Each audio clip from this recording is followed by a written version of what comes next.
Kia ora and welcome back to Wysiwyg Wargaming. I'm your host Damon. In this episode of Sump Banter, we're going to be answering 20 of your questions actually. So I thought it would be a really good idea to gather 20 questions from you as a community that you have for me. Some burning questions. Some of them are very silly, some of them are much more specific, and I'll try to answer them to the best of my ability. But before we get into that, just a quick mention to Mithras Games. They are a New Zealand company which make awesome terrain mats actually. They've sent me a couple of mats, gaming mats. Here's one.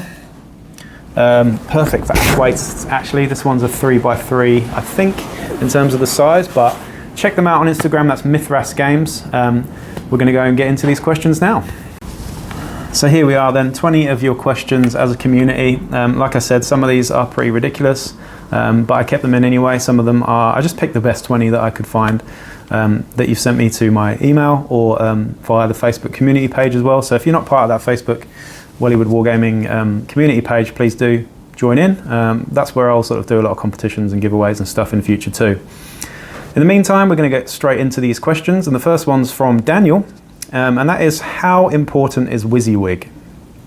Now, some of you will know what Wysiwyg is, some of you won't, but Wysiwyg is what you see is what you get. And this relates to miniatures in Necromunda, specifically Necromunda really, because in 40k and Warhammer and stuff like that, you don't need to worry about what the models have got, because that's all they've got really. But in Necromunda it's pretty important, I think. Now some people are really militant on Wysiwyg. I'm not. But saying that, I do think that an autogun is an autogun, a shotgun is a shotgun, a lasgun is a lasgun. Your miniatures should really represent what they've got, at least for their main weapon loadout. When it comes to grenades, pistols, things like that, it doesn't matter at all. You can have those on the hip or on the miniature hidden under a jacket or something, so that's fine by me. Same with any of the sort of equipment that is just small and concealable. Of course, you don't need to worry about that so much, but you know, if a fighter's got a shotgun but you're using a lasgun, that's where I do have a little bit of a problem. I think it's just common courtesy and respect to the other players to be very clear about what you've got, because there are areas where you could cheat a little bit. You could be a bit dodgy with some of this stuff. Like I've played against gangs that have, you know, long rifles that just aren't represented at all. Like a long rifle up the jacket to me is a little bit sus. But you know, I'm not the most militant on it at all, but I do think it's very important. And my advice generally to you players is to have you know, if you're playing a particularly long campaign and you've got a leader who you want to have a heavy weapon, but you've also got him loaded out with some close combat weapons as well, maybe have two versions of your leader, two miniatures versions of your leader, so that you can use both loadouts. I personally don't use loadouts. I actually don't have multiple loadouts, which you might think is crazy, but we play shorter campaigns and I go purely for fluff. If the miniature's got it, it's got it. It doesn't matter how good the weapon is. I go for looks over function all of the time. And I will never go for making a gang that's just got weapons that are good in the game. I design and paint the miniatures before I even think about gang lists, to be honest. But that's my 2 cents on that one. Next question is from Stefan, and that is, why do I play Necromunda and no other systems? Well, personally, I play Necromunda over other systems because, well, firstly, I work 6 days a week and I have a family, so I don't have much time for other games at the moment. Secondly, because it is the single best game that Games Workshop have ever released, in my opinion, and I have played many of them. Sure, it's not perfect, but to me, I think it is the best rule set I've ever played in any miniature game ever.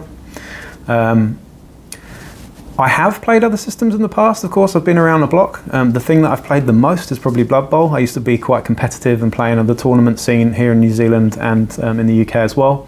But I kind of fell out with love with it eventually. I imagine I'll get back into it at some point, but the world of Blood Bowl wasn't quite as appealing as Necromunda, and I think the thing that attracts me to Necromunda so much is not only the gameplay, but the miniatures are fantastic. Some of the best miniatures I've ever seen Games Workshop produce, but also the fluff and the background and the whole world building narrative element of Necromunda is what really keeps me playing and keeps me coming back, if that answers your question.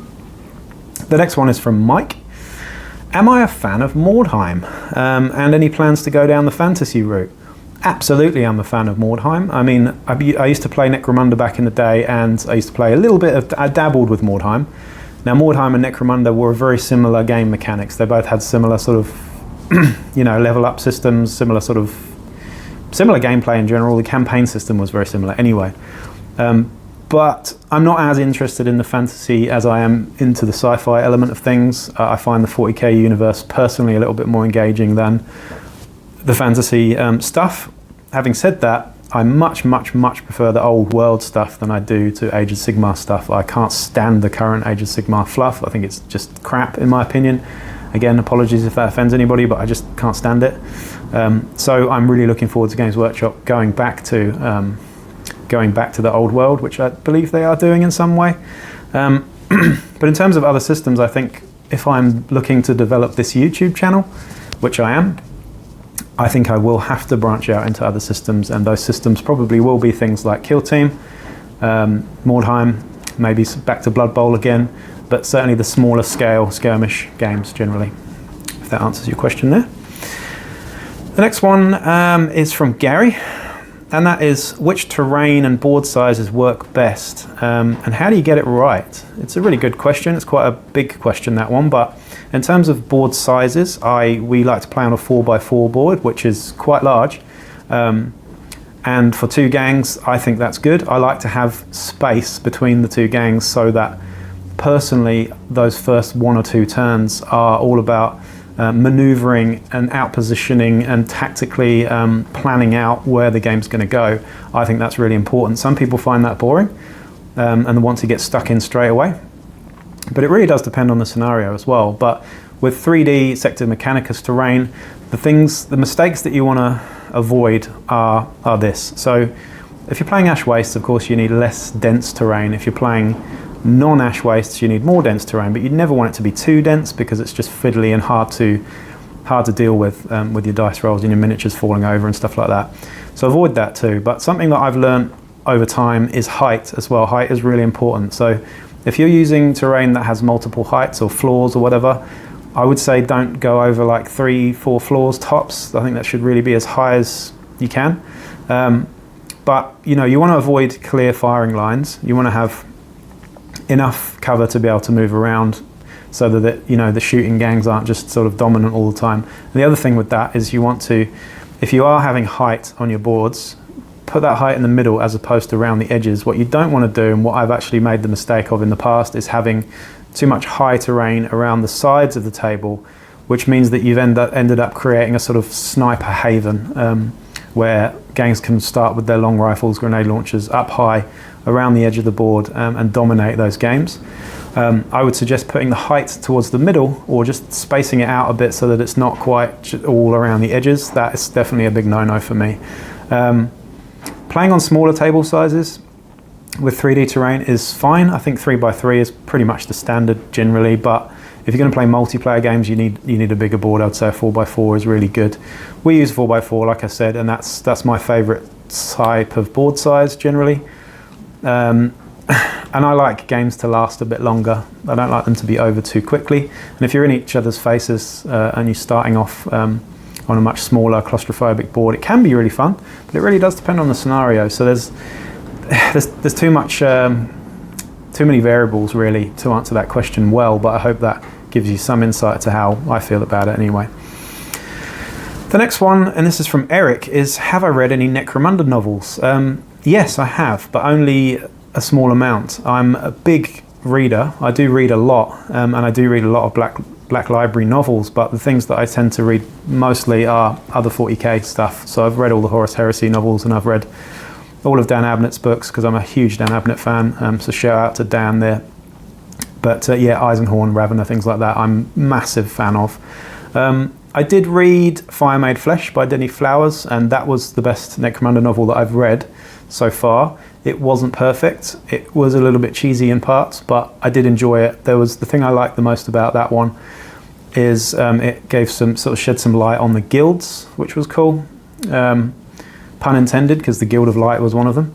And I believe some of the characters were really cool. There was one character in it, I can't remember the name of the character, but it was kind of a corridor leader, who wasn't a main character. He was kind of like the sidekick to the main bad guy, and he was just terrifying. He was really intimidating every time he was in the book. I really enjoyed that part of it, but yeah, the redemption was in it, and it was cool. It was a good book. I enjoyed it. I picked that one up. That's Fire Made Flesh. I've just started reading Terminal Overkill, which seems quite dark and nasty, and so far so good. Again though, I just find the quality of the writing in some of these books a little bit too, I don't know what the word is, it's just not Dan Abnett. You know, if it's not Dan, then it's not, it's hard to compare anybody to Dan Abnett if you ask me. He's just an absolute genius, and but I know that's unfair. But there you go. I'm gonna get on to reading the other one about the exiled Cawdor guy as well. I can't remember what that one's called. Road to Redemption, I believe. I've got them both on my Kindle, so I will be reading those very shortly, and I can maybe do some book reviews in the future.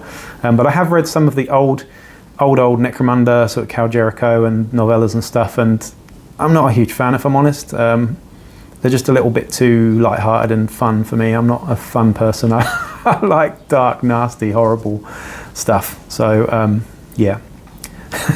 That's that one. The next question is from Kevin.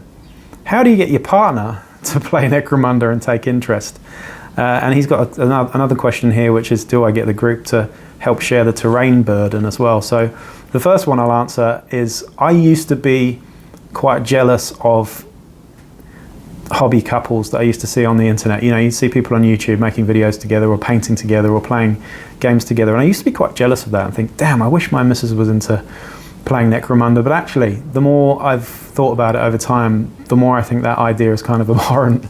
I really appreciate having my own space, my own time, my own thing that's separate to my partner. We've been together 10 years this month. It's actually my 10-year anniversary this month, and I'm super, super glad that we have our own interests and our own space apart, and we have our own things. She doesn't understand what I do at all, and I've never tried to explain it to her. She's not interested in it, and does that bother me? Not at all. I don't need validation from her for what I do, and likewise, she does her own things, and she's into her own stuff, and it's really nice to have that. So for me, I wouldn't want to have a partner who plays games with me. However, I have got an 8-year-old boy, and he is definitely more into Roblox than he is into Necromunda, but he's getting there. He started playing Necromunda when he was 6, and he's pretty good. He's a very, very smart boy. He's good with numbers, and he's got a memory like an elephant as well. So I believe he was on Some City Radio as a little jingle a little while ago as well, when he was 6, talking about how you coup de grace people and stuff. But it's really fun playing with him. However, I'm not going to force him into it if he's not super passionate about it. So I'll wait till he's a little bit older till I get him really engaged in the game. In terms of the terrain burden, as you mentioned, it's not really a burden, I suppose, but in terms of space and effort and stuff, if you've got a group of people who are really good at modelling and making terrain and stuff, then absolutely you should combine your efforts and make really big tables of loads of cool terrain. Because I really like having the fact that me, Selby, and a couple of the others make all the terrain. It all looks quite different, and we get to make boards up using different themes, and different aesthetic combinations is pretty cool as well. So yeah, absolutely get your mates to help out with the terrain. What I'd suggest doing is having hobby nights and actually inviting them around and just sitting there together, listening to music and talking, and making terrain together is a really cool thing to do. Definitely recommend that. The next one is from Rory. What would I most like to see from Games Workshop in general? Well, I think I'd like to see Mordheim done again, definitely. I'd like to see Dark Future come out again. They've done that with Ash Waste, but that was I think it was Dark Future, wasn't it? Am I getting confused with something else? The old school Road War, Mad Max type of game that came out when I was really small. What else would I like to see Games Workshop do? I'd like to see them go back to the old world and get rid of Age of Sigmar. I think it's pants. I can't stand it. It's just so bloated and over silly. So yeah, a return to the old world is something I'd be excited about generally. Other than that, I think they're doing a great job. I'm a fanboy. I'm not one of those people that criticises Games Workshop at all. I think they're a fantastic business model, and I have nothing bad to say about them so far, until they piss me off one day. But they're doing great. They're doing really great otherwise. So that's that one. The next question is from Dr. Fishy. Orcs in the Underhive and how I'd run them. So orcs are in the Underhive fluff, or in Necromunda fluff anyway. Personally, and this might upset a few people, but I fucking hate orcs. Always have done. Ever since I was a kid, never liked orcs in anything. Never played orcs in any system, whether it's fantasy, 40k, Blood Bowl, just can't stand orcs. The whole fluff around them being sort of like joke cockney things, I just can't stand it. Don't like the aesthetic, don't like the idea of them, can't stand them. I'm okay with Tolkien's orcs.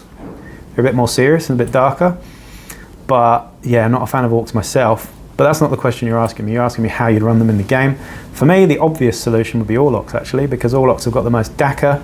They've also got Wreckers with jump packs, and you could also model your Cyber Mastiffs, or just Mastiffs, as Squigs, which is really cool. Now, you've also got ferocity skills and stuff there as well, but Orcs for me is the obvious, easy port to make an Orc gang, if you ask me. You could, of course, do Goliath as well, but I think Orcs fit better from my perspective anyway. Next question is from Corius. Have I ever played a weekend campaign? Now, I'd love to do that, but I think I haven't done that, but I'd love to do that where you play, maybe 4 of you have a gang each and you play over 2 or 3 days and have a sort of thematic campaign going. That would be a really cool thing to do. I've never been able to do that because, like I said, I work 6 days a week, and my family time is really important to me. So my weekends are hard to replace with hobbying. I tend to do all my hobbying during the week. So for me, it's really difficult. But when I'm in Australia, maybe things are different. It depends how quickly I find a job. That's the main thing there. The next question is from Kira. How setting tones can differ before becoming jarring? So what Kira means by this, I believe, is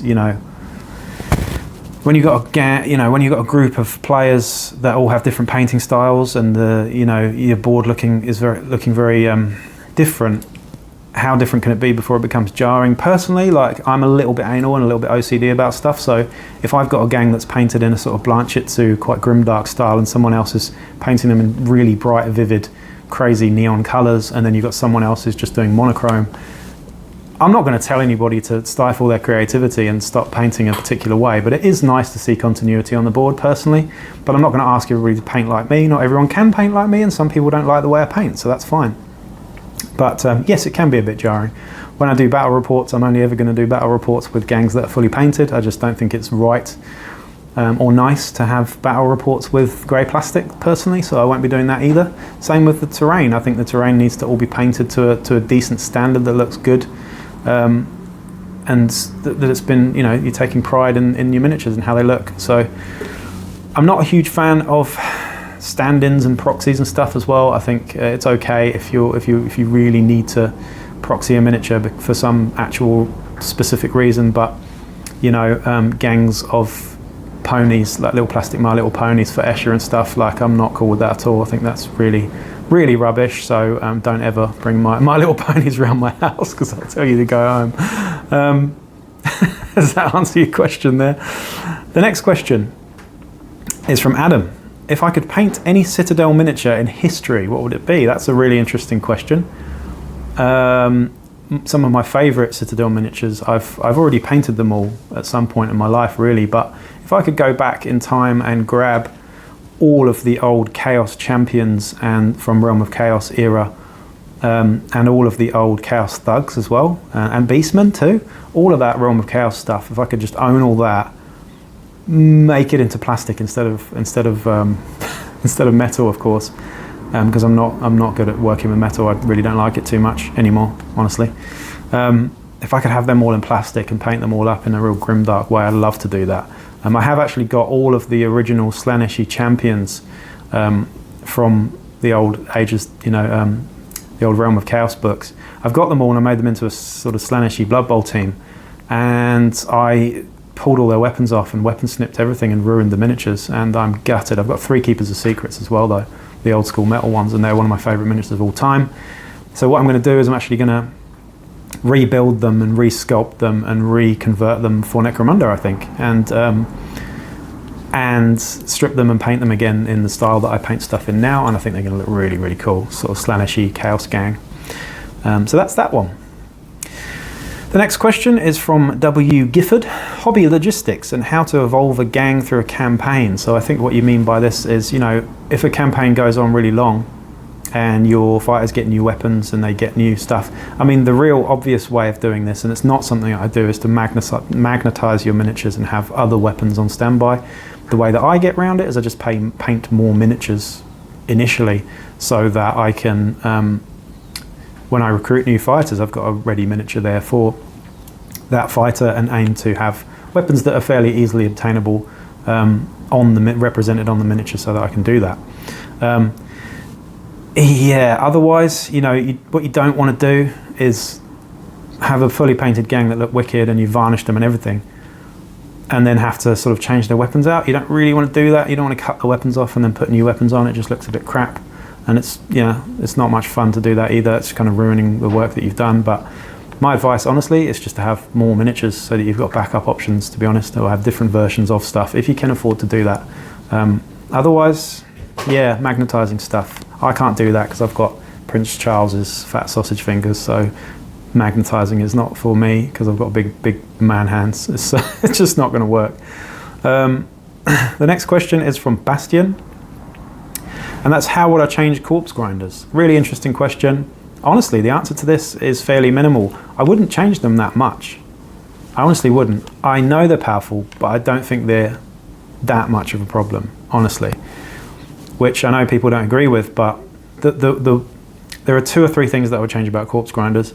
The first thing is corpse grinder masks, how they work, of course. I'm fine with how they work, but I think they should only work based on vision arc. So if a butcher's looking at you with his butcher mask, you don't need to make that willpower check if you're behind him, basically. It should only be vision arc if he's got a line of sight to you or whatever. That's one way of just minimizing it slightly, taking the edge off it slightly. The other thing I would say is to not give them a bonus for their armor save either. The masks shouldn't add to your armor save for me. That doesn't make much sense, really. And also the infiltrate skill is the elephant in the room when talking about corpse grinders. The initiates are too cheap. They get access to really good equipment and stuff, but if you could just get infiltrate off them, either that, getting rid of infiltrate, or costing them accordingly and making them much more expensive, making them maybe 60 credits each would make more sense to me. Because coming with a starting skill when you're, what, 30 credits or something, it's just ridiculous, to be honest. It's not cool. That's the most broken thing about corpse grinders, is the initiates. It's not the corpse grinders themselves, it's the initiates. So that's how I would change them. The next one's from DJ. What are my favourite non-Citadel and third-party miniatures? Well, like I've said, I am a Citadel fan, and I've always been a Citadel fan. And they can't really do anything wrong in terms of miniatures in my eyes a lot of the time, particularly with the latest Necromunda models. I think they're the best thing I've ever seen, really, most of them, apart from some of the Forge World ones. But there are several companies that make really amazing miniatures. Artel's one of the Russian companies that's really good. They make good miniatures. I don't personally go for them. I find the scale slightly out. Sure, the detail's amazing and the quality's amazing, but the scale is not quite compatible with 40k style size miniatures and whatnot. Another company that I really like is Puppets War for heads. I think they might be Polish or something. Puppets War are fantastic for heads and stuff, and that's fine because that doesn't ruin the scale or anything. So if you want to get some heads, go to Puppets War. I used to use Hungry Troll a lot for my Blood Bowl miniatures, but I don't think they really do too much for Necromunda. The other one I think is Ski Ball Miniatures. Now Ski Ball Miniatures, the guy who sculpts their stuff is just amazing, like a very unique style. There's lots of ogres and squats and dwarves and stuff.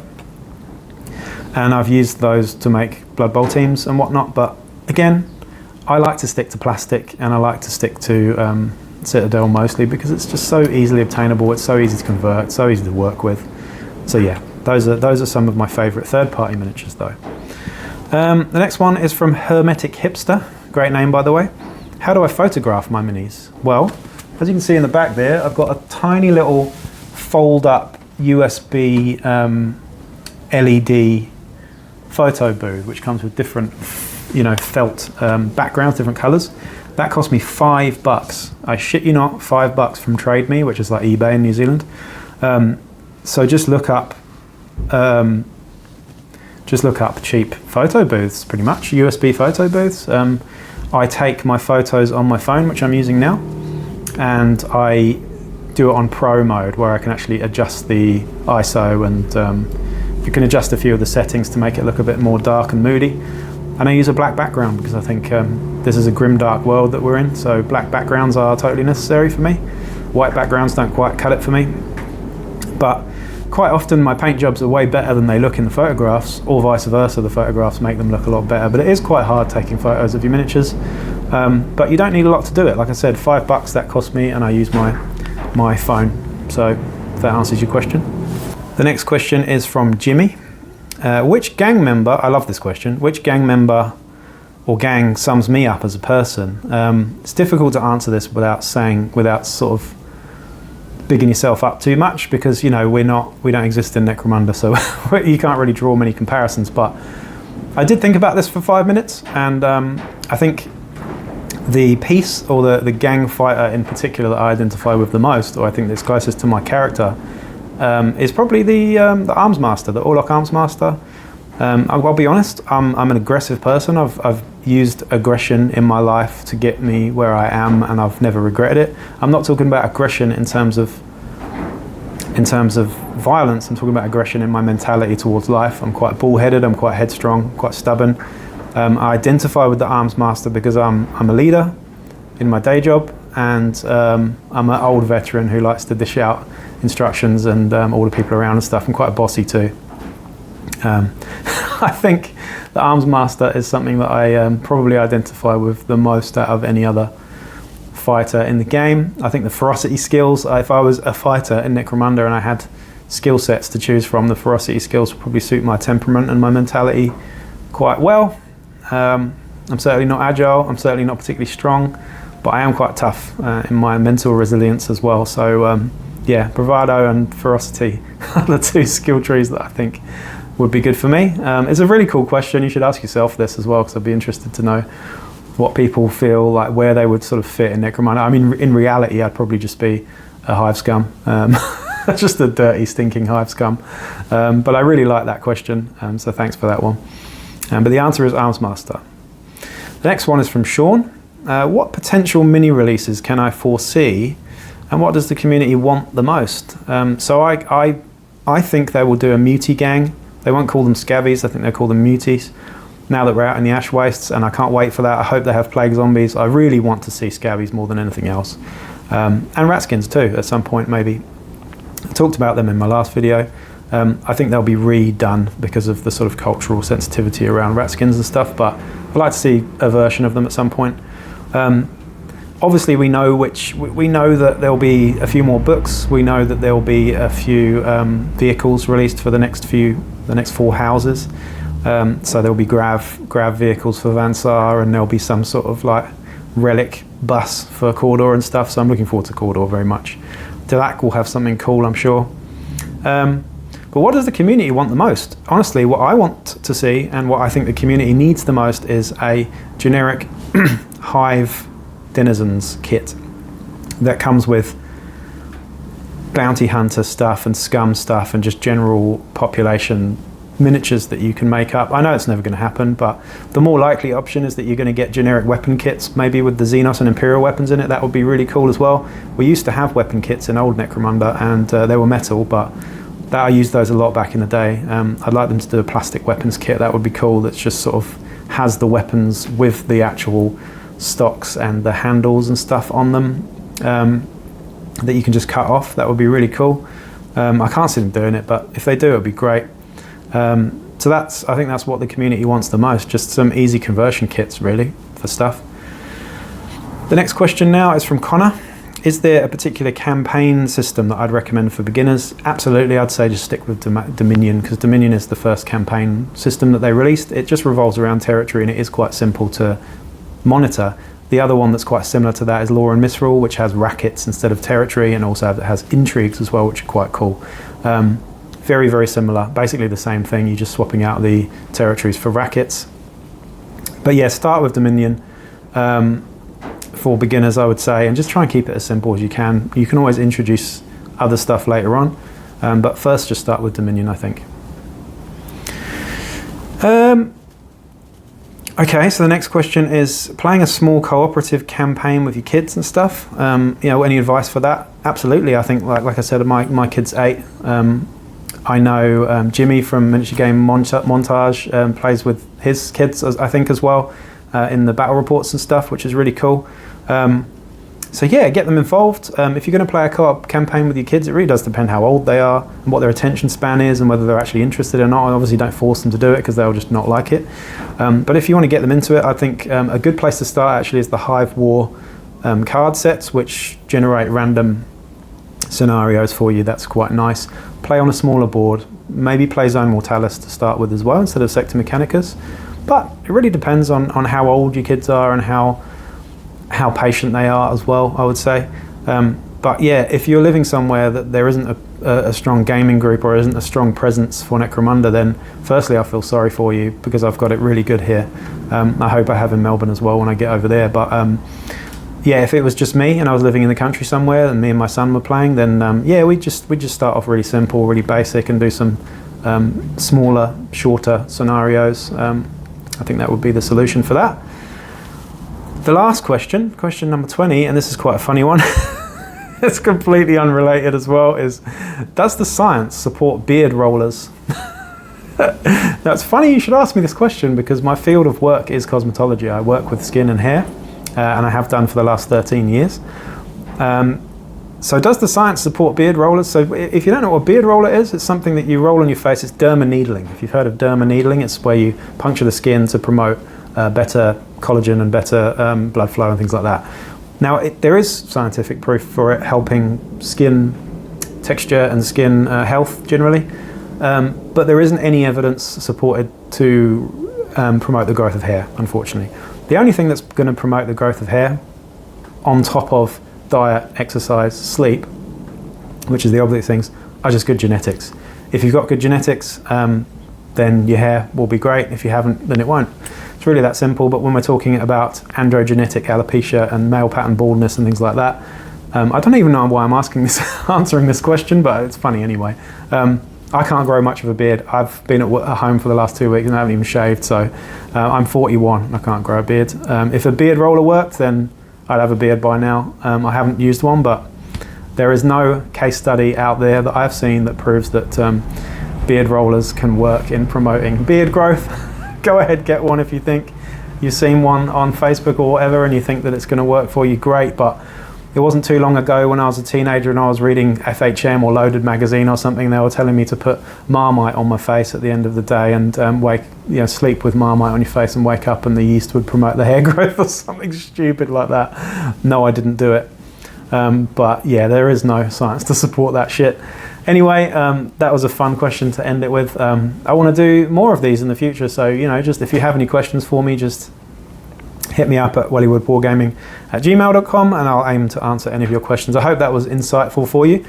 I really enjoyed doing that anyway, and I will be back with another video really soon, so peace out.